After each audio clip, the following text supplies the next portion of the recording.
Good morning সবাইকে। সবাই কেমন আছো? আমি ভালো আছি।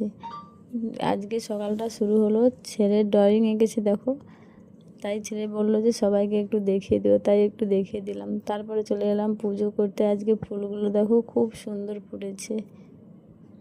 পুজো শেষ করে তারপরে চলে এলাম খাওয়া দাওয়া করতে। সবার খাওয়া হয়ে গেছে, তারপরে আমিও দুটো খেয়ে নিলাম। ডিম ভাজা করেছিলাম, তাই জল ঢেলে মুড়ি খাচ্ছি। তারপরে চলে এলাম সবজি কাটতে। সবজি দেখো, আজকে আমাদের বাড়িতে অনেকগুলো আম কিনে নিয়ে এসেছে। আর আজকে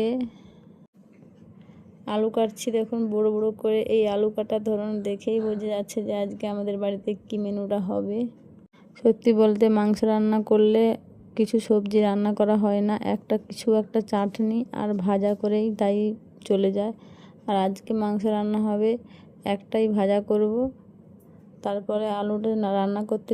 আমার মতন রান্না করতে করতে কে খেতে ভালোবাসো কমেন্টে জানিও। কিন্তু আমি রান্না করতে করতে এত গরম পড়েছে, তাই টক আমটা দেখো কীরকম করে নুন দিয়ে খেয়ে নিচ্ছি। তোমাদের সঙ্গে কথা বলতে বলতে আমার কুদলি ভাজাটা হয়ে গেছে, আর মাংসের ঝোলটা হচ্ছে।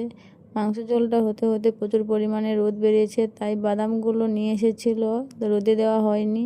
এগুলো থালায় করে রোদে দেওয়ার পর রাখলে অনেক দিন ভালোই থাকে। রোদ থেকে নিয়ে এসে দেখো ছেলে ভরছে ডেবায়। আমার কাজটা এগিয়ে দিচ্ছে। টাটা বাই বাই, সবাই ভালো থেকো, সুস্থ থেকো।